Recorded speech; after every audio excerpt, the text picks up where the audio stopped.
নমস্কাৰ বন্ধু বান্ধৱীসকল, কি খবৰ আপোনালোকৰ? আশা কৰোঁ সকলো ভালেই আছে। আজি মই আপোনালোকৰ বাবে হোমেন বৰগোহাঞিদেৱৰ উপন্যাস মৎস্যগন্ধাৰ তৃতীয়টি খণ্ডলৈ আহিছোঁ। আশা কৰোঁ সকলোৱে ভিডিঅ'টো শেষলৈকে চাব, সহযোগিতা আগবঢ়াব। গতিকে ব'লক পলম নকৰি আজিৰ ভিডিঅ'টো আৰম্ভ কৰোঁ। গাঁওখনৰ ভিতৰতে গগন এটা আচৰিত মানুহ। সংসাৰত তাৰ নিজৰ বুলিবলৈ কোনো নাই। ঘৰৰ মুধেৰে আকাশ দেখা জুপুৰি পজা এটাত সি অকলে থাকে। বহু বছৰৰ আগতে সি মাইকী এজনী চপাই লৈছিল, কিন্তু এসপ্তাহমান থাকিয়ে তাই তাক এৰি থৈ গুচি গ'ল। তেতিয়াৰ পৰা সি আৰু নতুনকৈ সংসাৰ কৰিবলৈ মন মেলা নাই। ৰাতিপুৱা শুই উঠি সি প্ৰায় এঘণ্টামান সময় মৌজ কৰি পানী পান কৰে। তাৰ পিছত কান্ধত 4টা ডাঙৰ বৰশী আৰু কঁকালত এটা খালৈ বান্ধি সি দিনটোলৈ বুলি ওলাই যায়। দুপৰীয়া তাৰ ভাত খোৱাৰ অভ্যাস নাই। মাছৰ সন্ধানত সি 10-15 মাইল ব্যাসাৰ্ধৰ আটাইবোৰ নৈ বিল চলাথ কৰি ঘূৰি ফুৰে। আনবোৰ মাছমৰীয়াই যেতিয়া দিনৰ পিছত দিন নৈ বিল চলাথ কৰিও ক'তো দৰবত দিবলৈকো এটাও মাছ বিচাৰি নাপায় কপাল থপৰিয়াবলৈ ধৰে, তেনে অৱস্থাটো কিন্তু গগনে কোনোদিনেই সুদা হাতেৰে ঘৰলৈ ঘূৰি আহিব লগা নহয়। মানুহে কোৱাকুই কৰে যে সি বোলে মাছ ধৰা মন্ত্ৰ জানে। গধূলি ঘৰ সোমোৱাৰ আগতে সি বাহিৰে বাহিৰে পূৰ্ণিয়া মহাজনৰ দোকানলৈ যায়। মাছ বেচি পোৱা টকাৰে সি ৰাতিটোৰ ভাত সাজৰ কাৰণে চাউল আৰু নিমখ কিনে। পূৰ্ণিয়াৰ দোকানৰ পৰা সি যায় চৰকাৰী কানি মহললৈ। গধূলি আৰু পুৱাৰ কাৰণে তাক লাগে এৰুটি কানি। চাউল আৰু কানি যোগাৰ হোৱাৰ পিছত সি দিনটোৰ দুখ ভাগৰ পাহৰি বাকী বাটছোৱা প্ৰায় নাচি নাচি ঘৰলৈ যায়। ঘৰ পাই হাতৰ বৰশীকেইটা ঘৰৰ চাললৈ দলিয়াই ভিতৰ সোমায়েই সি কানি পান প্ৰস্তুত কৰিবলৈ আৰম্ভ কৰি দিয়ে। ঠিক এই মুহূৰ্তটোৰ কাৰণেই সি গোটেই দিনটো ব্যাকুলভাৱে অপেক্ষা কৰি আছিল। কেৱল এই মুহূৰ্তটোৰ কাৰণেই সি গোটেই দিনটো জীয়াই আছিল। এটা ভকতীয়া গীত গাই গাই সি বহুত সময় ধৰি কানি পান প্ৰস্তুত কৰে। গীতটো গাই গায়ে সি কানি খোৱা শেষ কৰে। আৰু যেতিয়া গীত বন্ধ হয় তেতিয়া ওচৰ চুবুৰীয়া মানুহে বুজে যে গগনে পোৰা মাছেৰে ভাত খাই বহা ঠাইতে টোপনিত ঢলি পৰিল। জাৰ জহ ৰ'দ বৰষুণ সকলো বতৰতে বছৰৰ পিছত বছৰ ধৰি এই গগনৰ জীৱন। পৃথিৱীৰ সকলোৰে পৰিৱৰ্তন হয়, কেৱল কোনোদিনে একো পৰিৱৰ্তন নহয় গগনৰ এই জীৱন যাত্ৰাৰ। আনকি গধূলি পৰত যিটো ভকতীয়া গীত গাই গাই সি জীয়াই থকাৰ আনন্দ অনুভৱ কৰিবলৈ চেষ্টা কৰে, সেই গীতটোৰো বছৰৰ পিছত বছৰ ধৰি একো পৰিৱৰ্তন হোৱা নাই। সি সদায় একেটা গীতকে গায়, সদায় একেটা বাটেৰে মাছ মাৰিবলৈ ওলাই যায়, সদায় ময়লা জমা হৈ আলকেটেৰাৰ বৰণ ধৰা একেখন হতচিহ্ন গামোচাকে সন্যাসীৰ লেংটিৰ দৰে কঁকালত আঁৰি লয়। আৰু বাটত যি মানুহৰ লগতেই ভেটাভেটি নহওক কিয় সদায় সি এষাৰি মাত্ৰ কথা কয়, আশীৰ্বাদ কৰিব প্ৰভু, দৰৱকণ কিনিবলৈ যেন আজি ঈশ্বৰে শক্তি দিয়ে। অসাৰ হৈ যোৱা মগজেৰে চিন্তা কৰিও মেমেৰীয়ে বুজি পালে যে একমাত্ৰ দৰৱকণেহে তাইক বচাব পাৰিব। তেজ হাগনিৰ কানি একমাত্ৰ মহৌষধ। তাই 5 বছৰমান হৈ থাকোঁতেই এবাৰ তাইৰ তেজ হাগনি হৈ যোৱা থোৱা অৱস্থা হৈছিল। সেইবাৰো কানিৰ জহতহে কথমপি তাইৰ প্ৰাণ ৰক্ষা পৰিছিল। কথাষাৰ মনত পৰাৰ লগে লগে কানিৰ অকটা গোন্ধটো ঠিক সেই মুহূৰ্ততে তাই নাকত অনুভৱ কৰিবলৈ ধৰিলে। নিৰাশাৰ মহাসমুদ্ৰত যেন তাই হঠাৎ পাৰ দেখিবলৈ পালে। ঘৰত অৱশিষ্ট থকা একমাত্ৰ কাঁহৰ বাতিটো বুকুৰ মাজত ভৰাই লৈ তাই জীয়েক দুজনীৰ কান্ধত ভৰ দি দি গগনৰ ঘৰ ওলালগৈ। মেমেৰীৰ কথা শুনি গগন বহুত বৰ তলকা মাৰি ৰ'ল। ৰাতিপুৱাৰ ভাগলৈ ৰখা আধা ৰাতি কানিৰে যদি আধা বা সিকিভাগ মেমৰীক দি দিব লগা হয়, তেন্তে তাৰ নিজৰ অৱস্থা কি হ'ব? অৰ্থাৎ গোটেই দিনটো সি কেনেকৈ পাৰ কৰিব তাৰে হিচাপ নিকাচ কৰাত সি ব্যস্ত হৈ পৰিল। কানি ধৰিবৰ পৰা সি জীৱনত মাত্ৰ এটা দিন কানি নোখোৱাকৈ থাকিব লগা হৈছিল। ইচ্ছা কৰি বা ধনৰ অভাৱত নহয়, কেইবছৰমান আগতে কোনোবা গান্ধীৰ শিষ্যই এমখাই কানি মহল বন্ধ কৰিব লাগে বুলি হুলস্থুল লগাইছিল। সেইদিনাও সি চিৰকলীয়া হজ অনুসৰি কানিমণিপৰত কানি মহললৈ গৈছে। এনেতে দেখোন মহলৰ পদূলি মুখতে এজাক মানুহে তাক বেৰি কুৰি ধৰি কানি নিকিনিবলৈ কাকুতি মিনতি কৰিবলৈ ধৰিলে। গগনে প্ৰথমে গোটেই ঘটনাটো কিবা তামাচা বুলিহে ভাবিছিল, কিন্তু সি যেতিয়া মানুহজাকৰ হাক বচন নুশুনি জোৰ কৰি কানি মহলৰ ফালে আগবাঢ়িবলৈ চেষ্টা কৰিলে, তেতিয়া মানুহজাকে তাৰ বাট আগচি মাটিত শুই পৰিল। গগনে তেতিয়াহে বুজিলে যে কথাটো ল'ৰা ধেমালি নহয়, ইয়াত নিশ্চয় কিবা এটা ভাবিবলগীয়া কথা আছে। মানুহজাকৰ গাৰ ওপৰেদি দেই যোৱা কথা সি কল্পনা কৰিব নোৱাৰে। কি কৰোঁ কি নকৰোঁ ভাবি থাকোঁতেই হঠাৎ এবাৰ তাৰ বাট ভেটি মাটিতে শুই থকা মানুহ এজনৰ মুখলৈ তাৰ চকু গ'ল আৰু লগে লগে গোটেই গাটো চিৰিংকৈ উঠিল। এয়া দেখোন কাঢ়ি গাঁৱৰ কৃষ্ণ পণ্ডিত। গোটেই মৌজাটোৰ মানুহে যাক দেৱতাৰ নিচিনাকৈ ভক্তি কৰে। ইমান পৰে গগনেহে যাৰ ভৰিত পৰি সেৱা ধৰি থাকিব লাগিছিল, সেই কৃষ্ণ পণ্ডিত আদি ধূলিত লেটিলৈ পৰি আছে গগনৰ ভৰিৰ তলত। সপোন নেদি থক, একো তত ধৰিব নোৱাৰিহি মূৰ খজুৱাবলৈ ধৰিলে। এনেতে কৃষ্ণ পণ্ডিতে মাত লগালে, গগন, মই তোৰ ভৰিত ধৰি কাকুতি কৰিছোঁ। কানি মহাবিষ, আজিৰ পৰা হাতেৰে নচুও বুলি তই প্ৰতিজ্ঞা কৰ। একমাত্ৰ কানিৰ কাৰণেই তোৰ যে আজি এই লাও লোৱা ভিক্ষাৰী অৱস্থা, সেই কথা তই এবাৰো গমি চোৱা নাইনে? কৃষ্ণ পণ্ডিতক আৰু বেছি ক'বলৈ নিদি গগনে হঠাৎ পণ্ডিতৰ ভৰি দুখনত সাৱটি ধৰি কন্দা-মোৱা হৈ ক'বলৈ ধৰিলে, দেউতা, আপুনি মোক এনেই মহাপাপৰ ভাগি কিয় কৰিছে? এনেকুৱা যি ঘটনা হ'ল যাৰ কাৰণে আপুনি মোৰ নিচিনা কুকুৰ ধূলি মানুহ এটাকো ভৰিত ধৰিব লগা হ'ল? হৰি হৰি, মই এই মহাপাপ কেনেকৈ খন্দাম? দেউতা উঠক, মই হাত খাই কৈছোঁ, আজিৰ পৰা আৰু এই বিষ্ঠা মুখলৈ নুতুলোঁ। কিন্তু গগনৰ এই প্ৰতিজ্ঞা স্থায়ী হ'ল মাত্ৰ এদিন এৰাতি। কানি নোখোৱাৰ ফলত তাৰ এনেকুৱা অবৰ্ণনীয় যন্ত্ৰণা হ'বলৈ ধৰিলে যে পিছদিনা গধূলি পৰত সি হাতত দা এখন লৈ কানি মহললৈ গ'ল। আজি কানি কিনা তাক যেই বাধা দিব, তাকেই সি কপিদাৰ একেটা ঘাপতে দুচোৱা কৰিব। কৃষ্ণ পণ্ডিত দূৰৰ কথা, আজি স্বয়ং কৃষ্ণ ভগৱানৰো গগনৰ হাতত ৰক্ষা নাই। অৱশ্যে গগনৰ ভাগ্য ভাল, লগতে কৃষ্ণ পণ্ডিতৰো, যে সেইদিনা কানি মহলত পিকেটিং কৰিবলৈ তেওঁলোক হাজিৰ থাকিব পৰা নাছিল। আগদিনা ৰাতিয়ে পুলিচে তেওঁলোকক গ্ৰেপ্তাৰ কৰি মহকুমা সদৰলৈ চালান দিছিল। এতিয়া মেমেৰীৰ কথা শুনি গগনৰ সেই কানি নোখোৱা দিনটোৰ যন্ত্ৰণাৰ কথা মনত পৰি গ'ল। তাৰ গোটেই গাটো হঠাৎ শিহৰিত হৈ উঠিল। হাত সতৰুৰ যেন এনেকুৱা ৰৌ যন্ত্ৰণা নহয়, সি আপোন মনে ক'লে। সি চিন্তা কৰিবলৈ ধৰিলে, গগনৰ জীৱনত ই এটা অভূতপূৰ্ব অভিজ্ঞতা। ইয়াৰ আগতে সি কোনোবা বিষয়ে চিন্তা কৰিছিলে নেকি তাৰ মনতি নপৰে। তাতে আকৌ এতিয়া যিটো বিষয়ে চিন্তা কৰিব লগা হ'ল, সি এলাপেচা বিষয় নহয়, একেবাৰে জীৱন মৰণৰ সমস্যা। কানিকণৰ এটা ভাগ মেমেৰীক দি দিলে তাইৰ প্ৰাণ ৰক্ষা পৰিব, কিন্তু সি নিজে এটা পুৰা দিন তপত খোলা জীয়া কাৱৈ মাছৰ দৰে অবৰ্ণনীয় যন্ত্ৰণাত চেঙা লুটি খাই পৰি থাকিব লাগিব। আনহাতে মেমেৰীক কানিকণ নিদিলে তাৰ সুখৰ একো হানি বিঘিনি নহয়, কিন্তু মানুহজনী মৰি থাকিব। গগনে মাজে মাজে মেমেৰীৰ মুখলৈ চায়, তাৰপিছত আকৌ চকু মুদি চিন্তা কৰিবলৈ ধৰে। চিন্তা কৰোঁতে কৰোঁতে তাৰ কপালৰ গাঁঠি থুপ খাই গ'ল। সন্মুখৰ জুইকুৰাও খৰিৰ অভাৱত প্ৰায় নুমাও অৱস্থা হ'ল। বাহিৰৰ বিশাল পৃথিৱীখনে উশাহ বন্ধ কৰি হেনো অৱশেষত কি কয় তাকে শুনিবলৈ স্তব্ধ হৈ অপেক্ষা কৰি ৰ'ল। হঠাৎ এবাৰ মেমেৰী আৰু তাইৰ জীয়েক দুজনীক উচপ খুৱাই গগনে কানিৰ টিকিৰা এটা তাইৰ ফালে আগবঢ়াই দি ক'লে, যা যা, কানি পান কৰিবৰ সময়ত দেও মনীষ যিয়ে নহওক, কোনোবাই আমনি কৰিলে মোৰ খংটো গৈ মূৰত উঠে। কথাষাৰ কৈ শেষ কৰিয়ে সি তাৰ আধাতে এৰা গীত ফাঁকি গাবলৈ আৰম্ভ কৰিলে। মেমেৰীয়ে অনুভৱ হ'ল যেন কত যুগৰ মূৰতহে তাই প্ৰথমবাৰৰ কাৰণে উশাহ ল'লে।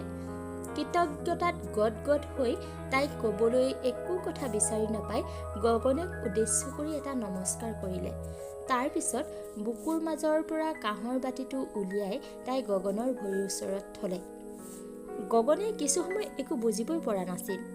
সি এবাৰ বাতিটো লৈ আৰু এবাৰ মেমেৰীৰ মুখলৈ চালে।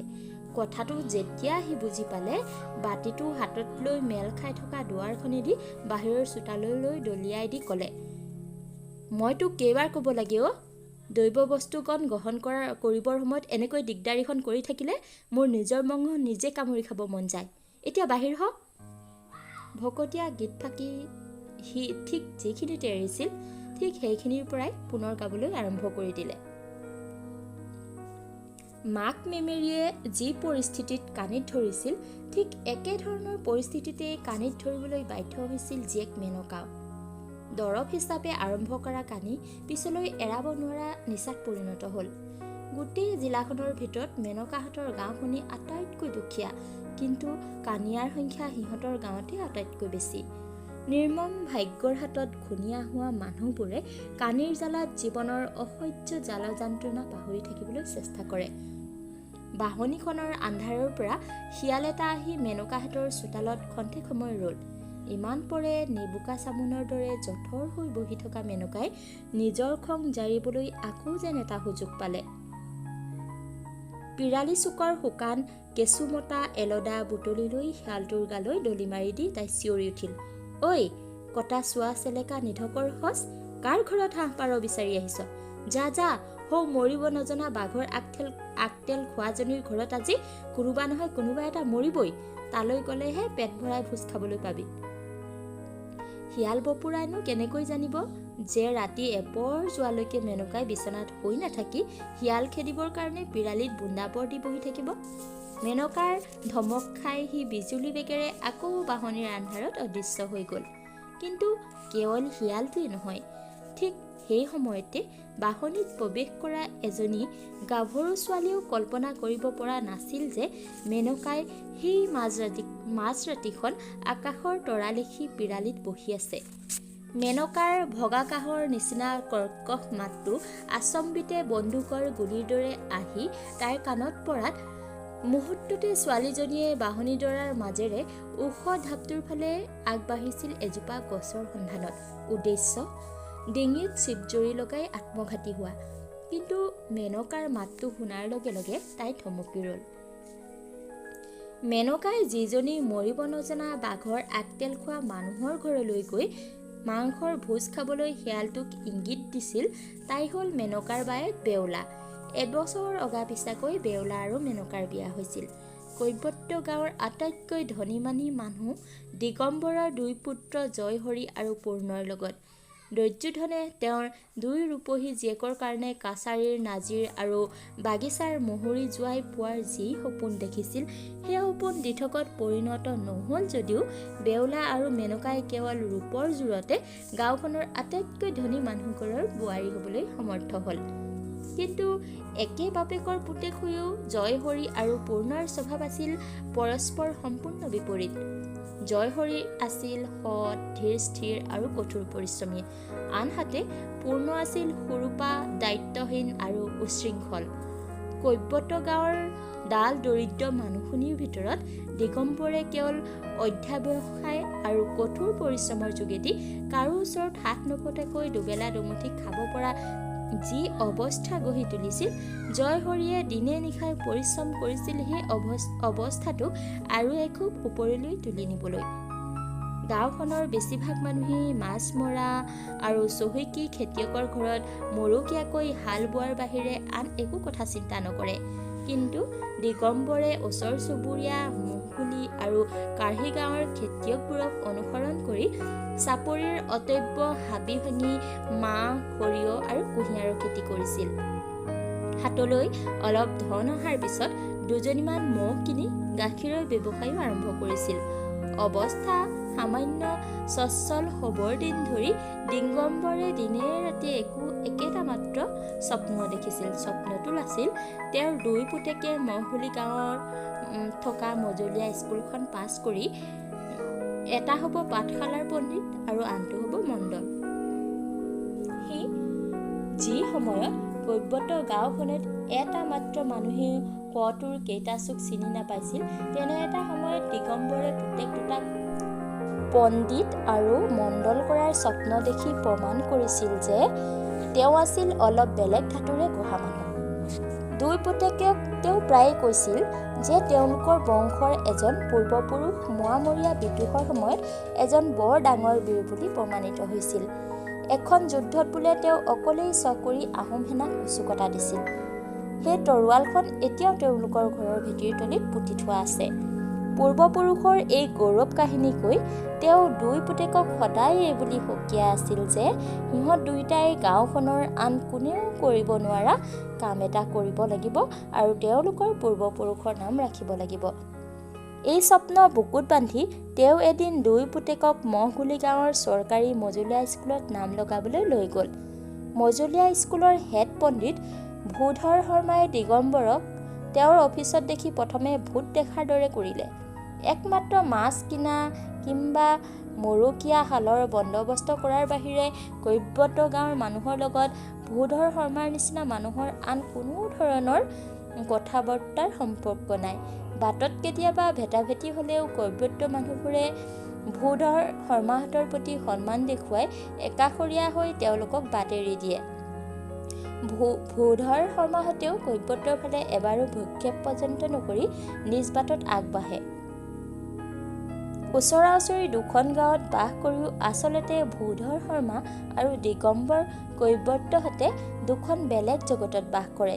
দিগম্বৰহঁতৰ হাতৰ সামান্য স্পৰ্শ লাগিলেই ভূধৰ শৰ্মাহঁতে মহঘুলি নৈত 100টা মান জুবুৰা মাৰি গা ধুই শুদ্ধ হয় আৰু দিগম্বৰহঁতে 100 হাত দূৰৰ পৰাই ভূধৰ শৰ্মাহঁতক প্ৰণাম কৰিব পাৰিলেও নিজকে ধন্য মানে। সেই দিগম্বৰ আজি মহঘুলি চৰকাৰী মজলীয়া স্কুলৰ হেড পণ্ডিত ভূধৰ শৰ্মাৰ অফিচত। এনে অঘটনটো আগতে কস্মিন কালেও ঘটা নাছিল কি কথা।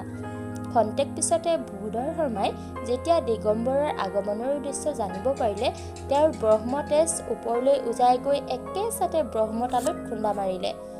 পৰম অবিশ্বাসৰ দৃষ্টিৰে তেওঁ কেইমুহূৰ্তমান সময় দিগম্বৰৰ মুখলৈ নীৰৱে চাই ৰ'ল। কিন্তু লগে লগে তেওঁ মনৰ ভিতৰতে স্বৰ্গতুক্তি কৰিবলৈ ধৰিলে। কটা ডুমৰ পো, যাৰ গাত হাত লাগিলেও গা ধুব লাগে, তাৰ পুতেকে এতিয়া বামুণ গোসাঁইৰ ল'ৰাৰ লগত একেটা শাৰীতে গা ঘঁহাই বহি স্কুলত পঢ়িব।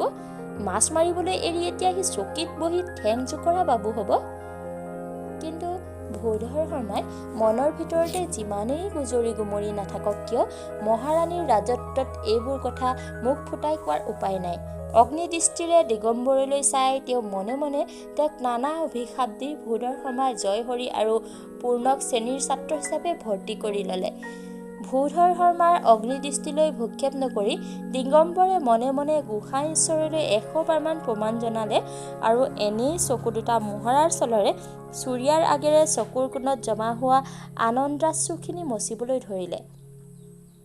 কিন্তু দিগম্বৰৰ এই আনন্দ বেছিদিন স্থায়ী নহ'ল। স্কুলত নাম লগোৱাৰ ছমাহমান পিছতে এদিন দুপৰীয়া পূৰ্ণ ঘৰলৈ ঘূৰি আহিল। নাকে মুখে আৰু গাৰ চোলাত তেজৰ চেকুৰা। কি হ'ল? শ্ৰেণীৰ ল'ৰাবোৰে তাক প্ৰায়ে ডুমডুম বুলি আৰু নানা বেয়া নাম দি জোকায়। আজি অসহ্য হোৱাত সি ল'ৰা এটাক ঘোচা মাৰি দিছিল। তেতিয়া এজাক ল'ৰাই লগ লাগি তাৰ ওপৰত পাৰে মানে কিল ফকু চলালে। সেই সময়ত পণ্ডিত শ্ৰেণীত উপস্থিত নাছিল।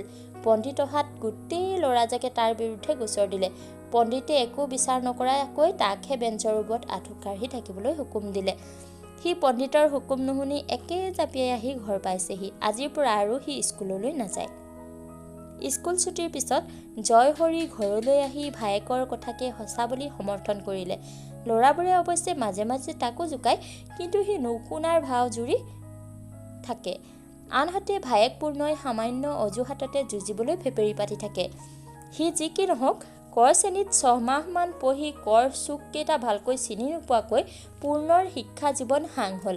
আনহাতে জয়হৰিয়ে পৰম ধৈৰ্যৰে 2য় শ্ৰেণীলৈকে পঢ়ি বাপেকৰ ভাষাতে একচনীয়া পট্টা আৰু খাজানাৰ ৰচিদখন পঢ়িব পৰা বিদ্যা আয়ত্ত কৰিলে। কিন্তু মৰা সাপকো নেদেৱা শান্ত স্বভাৱৰ আৰু পৰম ধৈৰ্যশীল জয়হৰীৰ পক্ষে তাতকৈ বেছিদিন স্কুলত থকাটো সম্ভৱ নহ'ল। কাৰণ স্কুলৰ সৰস্বতী পূজাৰ সময়ত এজন পণ্ডিতেই জয়হৰীক এনে এষাৰ নিৰ্দয় কথা ক'লে যে তাৰ কণমানি কলিজাটো ক'লা পৰি গ'ল। সেইদিনা ঘৰলৈ আহি চকু পানী টুকি টুকি সি বাপেকক ক'লে, পিতাই তই বেয়া নাপাবি, মই আৰু আজিৰ পৰা স্কুল নাযাওঁ। পুতেকে গম নোপোৱাকৈ দিগম্বৰে দীঘলকৈ এটা হুমুনিয়াহ কাঢ়িলে। কিন্তু জয়হৰীৰ কন্দনামোৱা মুখখনৰ ফালে চাই ক'লে, ভালেই হ'ল দে, মই তোক ক'বহে খুজিছিলোঁ, মই বুঢ়া মানুহটোৱে অকলে চাপৰিৰ খেতিকে চাওঁনে মহ কেইজনীকে চম্ভালোঁ। আমাৰ এই কৈৱৰ্ত গাঁৱৰ মানুহে আজিলৈকে স্কুলৰ দুৱাৰ দলিকে গচকি পোৱা নাই। তই তেওঁ 2য় শ্ৰেণীলৈকে পঢ়িলি, এতিয়া ভালকৈ খেতিত ধৰ। গোসাঁই ঈশ্বৰে শ্ৰীমুখেৰে কোৱা শুনিছিলোঁ, শাস্ত্ৰতো বোলে লিখা আছে সুপুৰুষ কৃষক।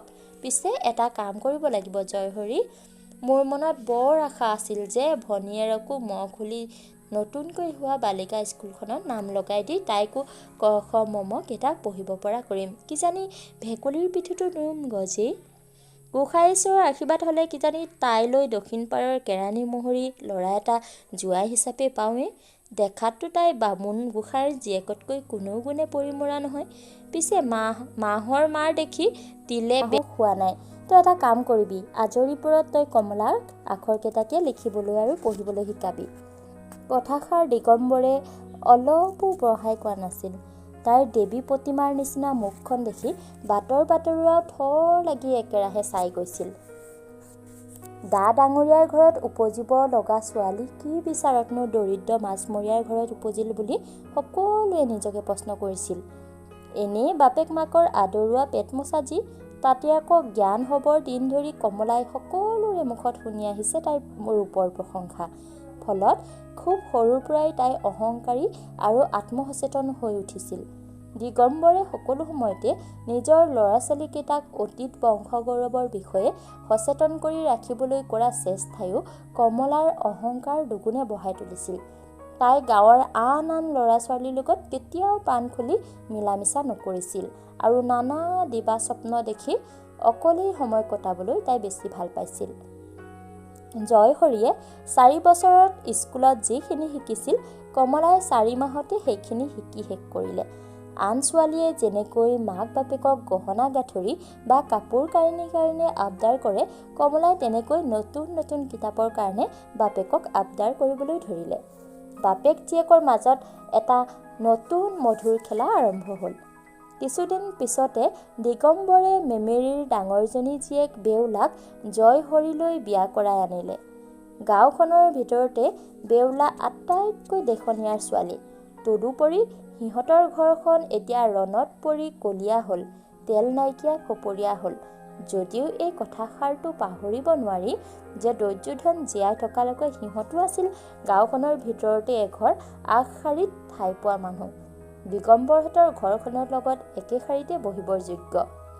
মেমেৰীৰ লগত বিয়নী সম্পৰ্ক হোৱাৰ দিনৰে পৰা দিগম্বৰে এটা কথা লক্ষ্য কৰিবলৈ ধৰিলে যে এই সম্পৰ্কৰ অজুহাতত পূৰ্ণই মেমেৰীহঁতৰ ঘৰলৈ ঘনাই অহা যোৱা আৰম্ভ কৰিছে, অৰ্থাৎ বেউলাৰ বনীয়েক মেনকাৰ ওপৰত তাইৰ চকু পৰিছে।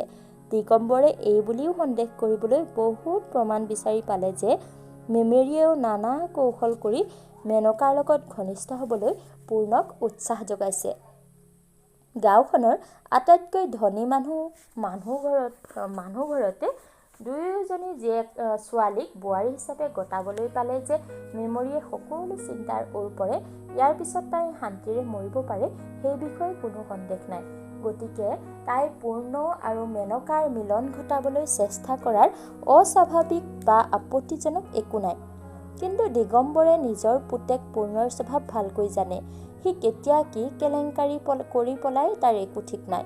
তেওঁলোকৰ সমাজত ছোৱালী বিয়া কৰাই নিয়াতকৈ পলুৱাই নিয়াটোৱেই ব্যতিক্ৰম নহয়, বৰং নিয়মতহে যদিও দিগম্বৰে তেওঁৰ বংশগৌৰৱৰ লগত সংগতি ৰাখি বিবাহৰ গাম্ভীৰ্য আৰু পবিত্ৰতাক বেছি মূল্য দিয়ে। ইতিমধ্যে পূৰ্ণৰ স্বভাৱ দিনক দিনে বেছি বেয়াৰ ফালে ঢাল খাইছিল। ঘৰ সংসাৰৰ কোনো কাম কাজতেই তাৰ মন নাই। তাচ পাশা খেলিয়ে বেছিভাগ সময় কটায়। কিছুদিনৰ পৰা সি ভাং খাবলৈকো ধৰিছে। দিগম্বৰৰ মনত এটা ক্ষীণ আশা জাগিল যে বিয়াখন পাতি দিলে হয়তো তাৰ স্বভাৱ কিছু সলনি হ'ব পাৰে। বহুতৰে হোৱাতেও দেখিছে। তদুপৰি মেনকা ছোৱালীজনী এনে উগ্ৰ স্বভাৱৰ যে তাইহে পূৰ্ণক চম্ভালি ৰাখিব পাৰিব। জয়হৰিলে বেউলাক বোৱাৰী কৰি অনা এবছৰ পিছতে মেনকাও দিগম্বৰৰ ঘৰলৈ বোৱাৰী হৈ আহিল। কিন্তু মেনকাই পূৰ্ণৰ স্বভাৱ সলনি কৰাৰ দূৰৰে কথা, বিয়াৰ পিছৰ পৰা তাৰ সৰু পালি আৰু ভঙুৱা স্বভাৱ আগতকৈ বাঢ়িলহে। মেনকাই যিমানেই তৰ্জন গৰ্জন নকৰক কিয় পূৰ্ণৰ মুখেৰে একোৱেই নামাতে। সেইটোৱে তাৰ ঘাই অস্ত। পৃথিৱীত যিয়ে তাৰ বিষয়ে যিয়ে নকওক কিয় সেইবোৰলৈ তাৰ সমূলি কাণসাৰ নাই। শুই থাকিব মন গ'লে সি শুই থাকিব, ভাং খাবলৈ মন গ'লে ভাং খাব। তাক লৈ ঘৰত কোনোবাই অশান্তি কৰিলে সি চাপৰি টঙিতকৈ শুই থাকিব। ডঙুৱা হৈ থাকোঁতে বাৰু সি যি টি কৰিছিল, কিন্তু বিয়া বাৰু কৰি ঘৰ গৃহস্থী হোৱা মানুহ এটাই সৰু পালি কৰি এনেকৈ দিনৰ পিছত দিন আনৰ ওপৰত বহি বহি খালে কিমান দিন সহ্য কৰিব পাৰিব। এদিন চাপৰিত ভালুকৰ পৰা কুঁহিয়াৰ ৰাখিবলৈ গৈ সি ভাং খাই ফস্তি মাৰি শুই থাকিল। ভালুকে এবিঘামান মাটিৰ কুঁহিয়াৰ তহিলং কৰি খাই শেষ কৰিলে। একোডাল কুঁহিয়াৰ একোডাল জাতিবাঁহৰ সমান শকত হৈছিল। নদন বদন কুঁহিয়াৰ বাৰীখনলৈ চাই চাই দিগম্বৰ জয়হৰিয়ে ভৱিষ্যতৰ নানা সোণালী সপোন দেখিবলৈ আৰম্ভ কৰিছিল। তাৰ ভিতৰত প্ৰধানকৈ আছিল দুজনীমান নতুন মহ কিনা। জয়হৰিয়ে খেতি পথাৰৰ দায়িত্ব কাণ পাতি ল'বৰ দিন ধৰি দিগম্বৰে মহৰ পিছত বেছিকৈ লাগিবলৈ সময় পাইছে। কেৱল গাখীৰ বেচি পোৱা টকাৰেই তেওঁলোকে ইতিমধ্যে এবিঘামান ৰোপিত মাটি কিনিবলৈ সমৰ্থ হৈছে। মহৰ সংখ্যা বঢ়াব পাৰিলে 2 বছৰমানৰ ভিতৰতেই আৰু কেইবিঘামান ৰোপিত মাটি কিনাটো অসম্ভৱ নহয়। গাঁৱৰ বেছিভাগ মানুহেই জীৱিকাৰ কাৰণে কেৱল মাছৰ ওপৰত নিৰ্ভৰ কৰে কাৰণেই সিহঁতৰ একো উন্নতি নাই। কাৰণ মহখুলিত মাছৰ বজাৰ নাই। দিগম্বৰে সেই ভুল কৰিব নোখোজে। তেওঁ পুতেকলৈ এটা ডাঙৰ মহ খুটি আৰু কেইপুৰামান ৰোপিত মাটি এৰি যাব খোজে। এই বছৰ কুঁহিয়াৰ খেতি ইমান ভাল হৈছিল যে কেৱল গুড় বেছিয়ে অন্ততঃ এজনী মহ কিনিবৰ জোখাৰে ধন যোগাৰ হ'ব বুলি তেওঁ ধৰিয়ে লৈছিল। চকু মুদিলে মানস চকুৰ সন্মুখত তেওঁ সেই চিকুণ নিপুতল মহজনী স্পষ্টকৈ দেখিবলৈ পাইছিল আৰু তাইৰ গালে মুখে হাত বুলাই তাইক মৰম কৰিছিল। কিন্তু এটা মধুৰ বাৎসল্যৰ অনুভূতিত তেওঁৰ হৃদয়খন ভৰি উঠিছিল। কিন্তু পূৰ্ণৰ অৱহেলা আৰু দায়িত্বহীনতাৰ ফলত ৰাতিটোৰ ভিতৰতে দিগম্বৰৰ সকলো সপোন ভাঙি চুৰমাৰ হৈ গ'ল। সেইদিনাই দিগম্বৰে পূৰ্ণক ঘৰৰ পৰা বেলেগ কৰি দিলে।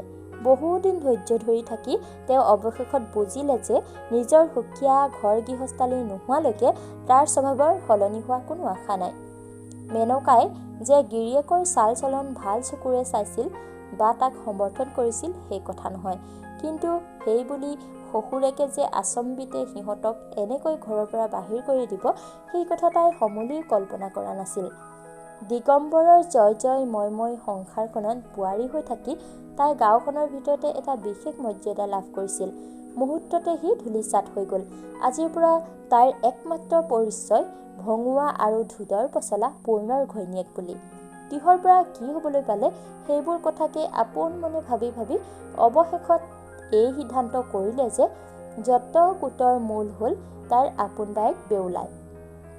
তায়ে নিশ্চয় দিগম্বৰৰ সকলো সম্পত্তিৰ গৰাকিনী হোৱাৰ মতলবেৰে শহুৰেক আৰু গিৰিয়েক পূৰ্ণৰ বিৰুদ্ধে লগাই অৱশেষত সিহঁতক বেলেগ কৰি দিয়াৰ ব্যৱস্থা কৰিলে। যদি কিবা এটা আহুদি কৰি দিগম্বৰক এনেভাৱে হাতৰ পুতলা কৰি ৰাখিছে যে বুঢ়াটোৱে বৰ বোৱাৰীয়েকৰ আঙুলিৰ চিয়াৰাত উঠা বহা কৰে। আনহাতে সেই আহুদিৰ ফলতে তেওঁ সৰু পুতেক আৰু বোৱাৰীকৰ চকুৰ কুটা দাঁতৰ হোল যেন দেখে। দিগম্বৰৰ ঘৰৰ সন্মুখতে আলিবাটটোৰ ভিতৰতে সাজি ওলোৱা টুকুৰাৰ বাঁহৰ নিচিনা ঘৰটোত বহি বহি মেনকাই যিমানেই কথাবোৰ ভাবিবলৈ ধৰিলে সিমানেই তাইৰ খংচৰি যাবলৈ ধৰিলে। সিমানেই তাই শহুৰেক আৰু বায়েকৰ বিৰুদ্ধে নতুন নতুন অভিযোগ বিচাৰি পালে। তাৰ তুলনাত গিৰিয়েক পূৰ্ণৰ দোষ কমি এসময়ত সি প্ৰায় নোহোৱাই হৈ পৰিল। পূৰ্ণৰ স্বভাৱ কেতিয়াও এনে বেয়া নহ'লহেঁতেন যদিহে দিগম্বৰে একেইজনী মাকৰ পেটৰ পৰা ওলোৱা 2 পুতেকৰ ভিতৰত এটাক কোলাৰটো আনটোক বোকাৰটো কৰি নাৰাখিলেহেঁতেন। আচলতে জন্মৰ পৰাই বাপেকৰ অৱহেলা পাই পূৰ্ণৰ আজি এনে অৱস্থা। দিগম্বৰে পূৰ্ণক দেখিব নোৱাৰে কাৰণেই পূৰ্ণৰ ঘৈণীয়েক মেনকাকো দেখিব নোৱাৰে। আনহাতে তেওঁৰ আদৰৰ বৰপু জয়হৰিৰ ঘৈণীয়েক বেউলাও তেওঁৰ চকুৰ মণি আদৰৰ বৰপোৱাৰী। দাঁতত দাঁত কৰচি মেনকাই মুখৰ ভিতৰতে কিবা এটা শপত খালে। আপোন বায়েক হ'লে কি হ'ব? আজিৰ পৰা বেউলাতকৈ তাইৰ ডাঙৰ শত্ৰু আন কোনো নাই। সেইদিন ধৰি মেনকাই বেউলাৰ ঘৰত ভৰি দি পোৱা নাই। ভৰি দিয়া দূৰৰ কথা, বায়েকৰ ছাঁটো গচকিব লগা হ'লে তাই গাত জুই জ্বলা যেন পায়। সময় বাগৰাৰ লগে লগে তাইৰ খং সামকটা দূৰৰ কথা দিনে দিনে সি বাঢ়িহে গৈছে। কাৰণ তাই চোতালত থিয় হৈ আলিবাটৰ সিপাৰ লৈ শুক্লপক্ষৰ জোনৰ নিচিনাকৈ ক'লা ক'লাকৈ বাঢ়িব লাগিছে। আৰু ঠিক সেই অনুপাতে সিহঁতৰ নিজৰ সংসাৰৰ চিৰি কমিব লাগিছে কৃষ্ণপক্ষৰ জোনটোৰ নিচিনাকৈ। বেউলাৰ ঘৰৰ ফালে চকু পৰা মাত্ৰেই ঈৰ্ষাৰ জ্বলা জুয়ে মেনকাৰ সৰ্বশৰীৰ এফালৰ পৰা দেই পুৰি মাৰিবলৈ ধৰে। তাই তেতিয়া সান্তনা পাই একমাত্ৰ বায়েকক উদ্দেশ্যি ৰাউচি জুৰি গালি পাৰি বা অকথ্য ভাষাৰে সাও সপনি দি। ক'বলৈ গ'লে মেনকাৰ এতিয়া জীয়াই থকাৰ অৱলম্বন মাত্ৰ দুটা: পুৱা গধূলি দুয়োবেলা এৰতিকৈ কানি আৰু অস্ত্ৰপহৰ গালি সপনি। বায়েকক গালি, শহুৰেকক গালি, গিৰিয়েকক গালি, বাটৰ বাটৰুৱাক গালি, সমাজ সংসাৰ ঈশ্বৰ সকলোকে গালি। সমস্ত বিশ্ব সংসাৰ তাইৰ বিপক্ষত। চালেদি আকাশ দেখা পঁজাটোৰ সন্মুখৰ অকণমানি চোতালখনত বহি তাই দাঁত কৰচি কৰচি সকলোকে চিঞৰি চিঞৰি মাতে তাইৰ লগত এঘৰী যুঁজ দিবলৈ। কিন্তু তাইৰ লগত সমানে ফেপেৰি পাতি যুঁজ দিবলৈ অহা দূৰৰ কথা, তাইৰ মুখ মেলা খোৱা মাত্ৰেই সকলোৱে ফৰিজ চিটিকা দি দূৰতে বিদূৰ হৈ পলায়। ঠিক যেনেকৈ এইমাত্ৰ পলাল বপুৰা শিয়ালটো। বন্ধু বান্ধৱীসকল, তৃতীয় খণ্ডটি মই আজি ইমানখিনিতে সামৰিবলৈ ওলাইছোঁ। পৰৱৰ্তী খণ্ডটোলৈ অতি সোনকালে আপোনালোকৰ মাজলৈ আহি আছোঁ। আশা কৰোঁ তেতিয়ালৈকে ভিডিঅ'সমূহ চাব, সহায় সহযোগিতা আগবঢ়াব। তেতিয়াহ'লে মই ধন্যবাদেৰে আপোনালোকৰ পৰা বিদায় লৈছোঁ।